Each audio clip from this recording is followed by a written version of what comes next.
Alright everyone, welcome back to the channel. I'm your Ice Dragon Rayron. Got another manga book here for you to look over. We've got The Cat Barista, or I Am a Cat Barista.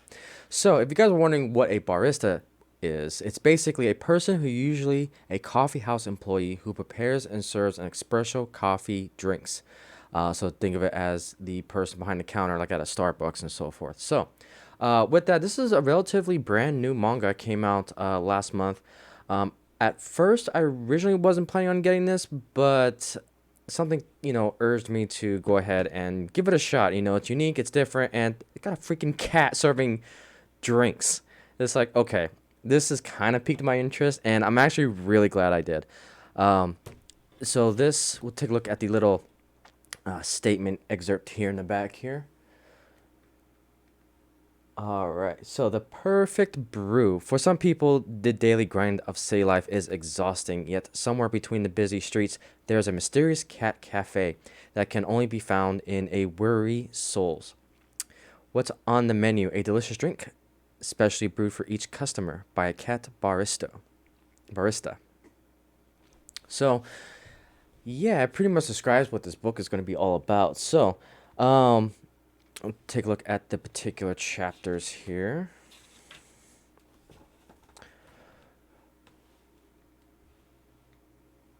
All right, so we've got Mijubachi wants to feel better, Aokari in love, Mijubachi second visit, Quarries, summer vacation, Ashio and her lost cat, Aichi's secrets, uh, Kiauda's bad luck. Again, I'm sorry if I butcher all these names, but yeah, here are the chapters.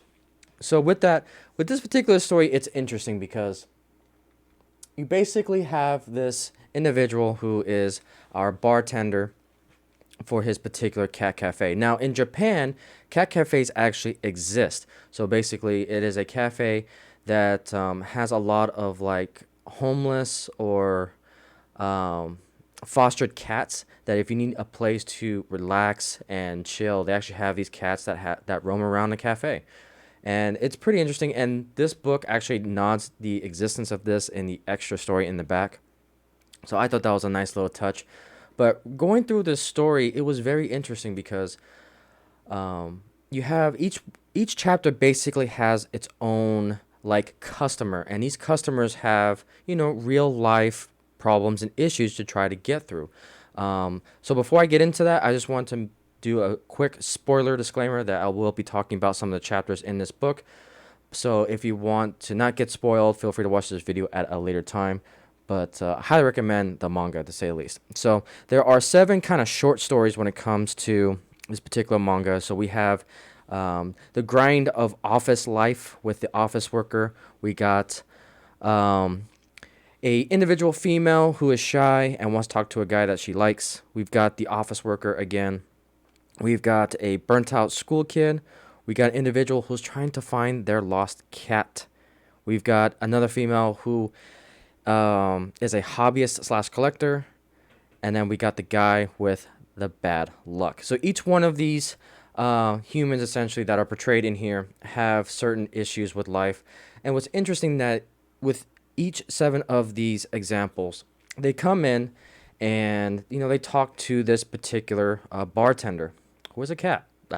It's interesting to say the least. But anyways, there's no menu for each of these individual customers that come in. And basically, they call him a master, which is also known as a bartender in Japan. And basically, he reads out the human, tries to understand their situation, and then basically comes up with a drink for them to relax, try to calm down from their situation. So each one of these 7 guests in this manga get their own respective brew. And I kind of want to show you. The artwork is also pretty good when it comes to this. The artwork's probably on the same level as Food Wars.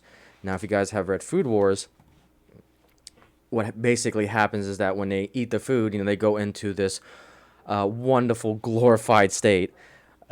And this one kind of has some inspiration from that. So you can kind of see that the perfect brew here. In this case, the customer was served the special cafe mocha, and you can kind of see just the detail on this. It looks really, really yummy. The details in the whipped cream. I think it is chocolate spread on there, but definitely a really pretty drawing, and you can kind of see the implications of when the customer drinks it. But with each one of these stories, it's life lessons. When you have a hard day at work, sometimes you just need to relax and enjoy a good drink or enjoy a good hobby or whichever. And in these particular drinks, now it's kind of a caveat, these drinks kind of do affect the body and so forth. Take that with a grain of salt sometimes, because sometimes getting addicted to caffeine or to energy drinks, can have body effects. But the story here is pretty good. Because after you get served the drinks, the bartender kind of opens up to trying to relate to the customer. And it's a pretty good conversation in just trying to manage, the unexpected hurdles of life. So yeah, I was talking about we got the office worker who is struggling at work and then finds the cafe. We've got an individual lady who tries to find the courage, and then our cat barista was able to get a drink to encourage the woman to talk to the guy. We've got the office worker again that comes back because she was at an office party and then found out was too drunk, and then the cat basically serves a drink that helps with the alcohol pomegranate. I don't know how true that is. I'll have to look it up to see if that's actually true, if pomegranate or grapefruit. I can't remember exactly which fruit it is, but essentially serves up a drink to help with the alcohol and dehydration and so forth. Really interesting. We got a burnt out school kid who is trying to impress his mom because apparently his older brother is doing everything good, straight A student, definitely the more favorite child in that family, and the younger brother is trying to do his best to impress his mom, which is, again, a really interesting story. We got the lost cat, where an individual is trying to find a cat thinking that the cat barista is that lost cat, but isn't. But our bartender apparently can speak cat-ish language, which, take it for what it's worth. A little bit of fantasy there. But they were able to find the lost cat. And then the one that I really connected to the most was the female hobbyist / collector, because this female is interested in this particular, I think it was like a TV show, and she was like really obsessed that she bought like a stuffed doll of it, and really obsessed with it and so forth, like talking about it. And she likes this guy that she's afraid to talk to because of the weird hobbyist / stuff that she collects. And I definitely personally relate to that a lot, because I collect all sorts of things. You guys see it on all my other channels, and it's just nice that there's every type of personality / human trait kind of portrayed in this, and it's a small book. That's definitely one of my issues with the book, which I'll get into in a minute. But they portray a lot of different personality types, and I appreciate that coming from this particular story. And I related to the hobbyist female collector because that's kind of who I am. And then the last story was the guy with the bad luck. Everything was going wrong for him, and even in the cafe, he's kind of a little bit of a klutz. Let's just put it that way. But again, our cat barista was able to serve up a dish and drink to help with the bad luck. And then the short story goes into the cat cafe and the implications of that in Japan, which is kind of a great head nod to the actual book itself. So overall, I was quite surprised by this book. You got all these customers. And another thing I forgot to mention in here is that each one of the customers had a same reaction when they saw the cafe, and that was, I don't remember this being here before. Is this brand new? And each one of the customers kind of had the same reaction. They never knew it was there before. So it presents some sort of mystical elements with this cafe in itself, and it kind of highlights it here in the back here that the cat cafe can only be found by weary souls. So it's a great little touch because, obviously you won't have, a humanoid cat in the real world, but the fact that they brought this magical element into the story to make it a little bit more realistic and I don't want to say realistic, but more believable that these customers come in and find this cat barista essentially. But it was a great story, and my only feedback slash critique about this particular manga is that it's really short.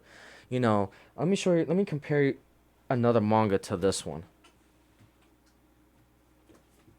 Let's see. I want to try to find a better example here. Let me take. Let's take One Punch Man, for example. So you can kind of see, again, comparing it by thickness, which is just kind of a qualifier here. But you can kind of see it's a little bit about 2 times thicker with material and content and story with One Punch Man. And it's definitely cheaper. This was probably double the price of this guy. And that's why I was a little bit hesitant when actually buying this, is because it is expensive. It's an expensive book, manga book, compared to some of the other ones. So that was like $8.99. This was like $12.99. And I wanted more. I wish this volume had a little bit more story to go into because, when it comes to life lessons, there's a ton out there that you can dive into. And another thing I want to mention too is that this was published by Seven Seas Entertainment. So one thing I want to try to start highlighting too is the publishers. I've been doing a bad job with that from the previous mangas, and I'm going to try to fix that in my future videos, is try to also announce the publishers as well. And when I did a little bit more research with Seven Seas Entertainment, it's actually an independent publisher of manga. So it kind of makes more sense now why this book was a little bit short, because it's independent creators being supported by a publishing company. So it makes more sense why it's thick and a little more expensive, because typically independent artists, they need to boost up the price a little bit more. And you'll find that in anything that's independently created. It's a little more expensive, but that is substituted by quality of the story. And it truly shines. The quality of the stories and the life lessons that you can learn from this. And I was quite pleased, and it was refreshing to see a different take on how to deal with life lessons through this portrayal of, a simple thing as a cat bartender, and it's a spin-off of cat cafes in Japan, which actually exist IRL. So yeah, it was definitely refreshing to read this manga. So I highly recommend it. I can't wait for volume 2. And with that, guys, I will see you on the next video.